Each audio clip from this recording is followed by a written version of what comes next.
High guys, welcome back to my channel. আশা করি সবাই ভালো আছেন। আবারও নতুন একটি রেসিপি আপনাদের সাথে শেয়ার করব। যারা পারফেক্টভাবে নান পরোটা তৈরি করতে পারেন না, আজ আমি আপনাদের সাথে এ টু জেড সব কিছু শেয়ার করব। যারা নান পরোটা পারফেক্টভাবে তৈরি হয় না, অনেকে ফুলকো হয় না, শক্ত হয়ে যায়, তাদের জন্য এই রেসিপিটা টিপস সহকারে।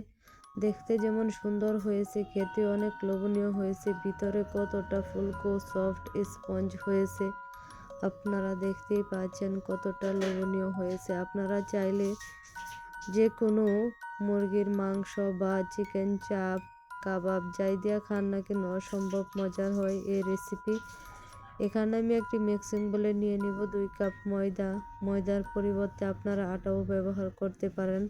দিয়ে দিব স্বাদ মতো লবণ, দিয়ে দিব 2 টেবিল চামচের মতো চিনি। আপনারা মিষ্টি টেস্ট বুঝে চিনি অ্যাড করবেন। এখানে আমি নিয়েছি ইস্ট। ইস্ট দিয়ে দিব 1 চামচ, আর হাফ চামচ 1.5 চামচ আমি এখানে ইস্ট ব্যবহার করব। এখানে আমি রান্নার তেল দিয়ে দিব 2 টেবিল চামচের মতো। সব কিছু আমি হাত দিয়ে ভালো করে মিশিয়ে নেব। হাত দিয়ে ভালো করে মেশানো হয়ে গেলে আমি এখানে ঠান্ডা পানি দিয়ে ডোটা তৈরি করব না। অবশ্যই আপনারা পারফেক্টভাবে যদি ডোটা তৈরি করতে চান তাহলে অবশ্যই হালকা কুসুম গরম পানি বা কুসুম গরম দুধ দিয়ে আপনারা তৈরি করে নিতে পারেন এই ডোটা। তাহলে আপনাদের ডোটা তৈরি করার পর অনেকটাই সফট হবে, ফুলকো হবে। তাহলে আপনারা দেখতে পাচ্ছেন আমি অল্প অল্প পানি দিয়ে ডোটা পারফেক্টলি তৈরি করে নিয়েছি। এখন আমি ভালো করে মথে নেব। মথে নেওয়া হয়ে গেলে ভালো করে ডোটাকে আমি পারফেক্টভাবে মথে ঢাকনা দিয়ে ডেকে দিব। আপনারা চাইলে ফয়েল পেপার বা যে কোনো কিছু দিয়ে ঢেকে নিতে পারেন, গরম জায়গা রেখে দিবেন, তাহলে তাড়াতাড়ি ফুলকো হয়ে যাবে। আমি ঢাকনা দিয়ে ঢেকে ঢাকনার যে ছিদ্রটা ছিল সেটা বন্ধ করে দিব। এখন আমি রেখে দিব প্রায় আধা ঘন্টা সময়। আধা ঘন্টা পর দেখুন ফুলকো হয়ে কতটা ডবল হয়ে গেছে আমার ডোটা, কতটা সফট স্পঞ্জ হয়েছে। এখানে আমি হাতে একটু সামান্য তেল ভরিয়ে নিলাম যাতে ডোটা হাতে না ভরে যায়। দেখুন কতটা সুন্দরভাবে ফুলকো হয়েছে। আপনাদের যদি পারফেক্টভাবে ফুলকো করতে চান তাহলে আপনাদের পারফেক্টভাবে নান যদি বানাতে চান তাহলে অবশ্যই আপনারা হালকা কুসুম গরম দুধ বা কুসুম গরম পানি দিয়ে ডোটা তৈরি করবেন, তাহলে আপনাদের ডোটা পারফেক্টলি তৈরি করতে পারেন। আমি এখানে লেচি কেটে নিব হাত দিয়ে, আপনারা চাইলে চাকুর সাহায্যেও কেটে নিতে পারেন। আমি এখানে হাত দিয়ে কাজটা করে নিলাম। আপনারা যে রেগুলার যে পরোটা রুটি তৈরি করেন তার চেয়ে সামান্য একটু বড় পরিমাণ একটি লেচি কেটে নেবেন, তাহলে আপনাদের নান দেখতে অনেকটা সুন্দর হবে। আমি একটি নান পরোটা আপনাদের সাথে বেলে শেয়ার করব। যেভাবে আমি একটি পরোটা আপনাদের সাথে শেয়ার করব, যেভাবে আপনারা আমার টিপস ফলো করবেন তাহলে আপনাদের রেসিপিটা পারফেক্টভাবে তৈরি করে নিতে পারেন।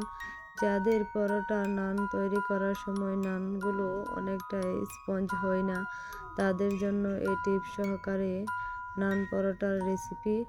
আশা করি আপনারা আমার ভিডিওটা শেষ পর্যন্ত দেখবেন। যারা আমার চ্যানেলে নতুন আছেন অবশ্যই লাইক কমেন্ট শেয়ার করবেন, আর নতুন নতুন ভিডিও পেতে অবশ্যই বেল বাটনটি অন করে দিবেন। আমার ফেসবুক পেজ ফলো করবেন। এখানে আমার পরোটাটা বেলে নেওয়া হয়ে গেছে। কিছু আমি সাদা তেল দিয়ে দিব উপরে, দিয়ে আলতো করে চেপে চেপে আমি বেলে নিব যাতে রুটির সাথে মিশে যায়। দেখুন আমার রুটিটা বেলে নেওয়া হয়ে গেছে, কতটা মোটা তৈরি করেছে। আমরা রেগুলার যে পরোটা বা রুটি তৈরি করি তার চেয়ে সামান্য পরিমাণ মোটা তৈরি করে নেবেন। এখন একটি ফ্রাই প্যান বসিয়ে গরম করে ঢাকনা দিয়ে ঢেকে নিয়েছি। দেখুন কতটা ফুলকো হয়েছে। দেখতে কতটা লোভনীয় হয়েছে।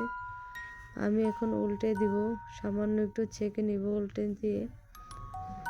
এভাবে যদি আপনারা নান পরোটা তৈরি করেন তাহলে পরোটাটি দেখতে যেমন সুন্দর হয়, খেতেও অসম্ভব দুর্দান্ত হয়। আরেকটি পরোটা আপনাদেরকে দেখিয়ে দিব কিভাবে আপনারা ফুলকো পরোটা যদি তৈরি করতে চান তাহলে অবশ্যই আমার টিপস ফলো করবেন। আমার টিপস ফলো করার পর দেখবেন আপনাদের পরোটাগুলো একদম পারফেক্টলি তৈরি করে নিতে পারবেন বাড়িতে। চিকেন চাপ, চিকেন রোল আপনারা যে কোনো কিছু দিয়ে খান না কেন অসম্ভব মজার হয় এই রেসিপি। নান আপনাদের অবশ্যই পারফেক্টলি তৈরি করতে পারবেন। আমার টিপস সহকারে ভিডিওটা শেষ পর্যন্ত দেখবেন। আশা করি সবাই আমার ভিডিওটা শেষ পর্যন্ত দেখে সাবস্ক্রাইব করে দিবেন। আশা করি সবাই ভালো থাকবেন, সুস্থ থাকবেন। আবারও নতুন একটি রেসিপি আপনাদের সাথে শেয়ার করব।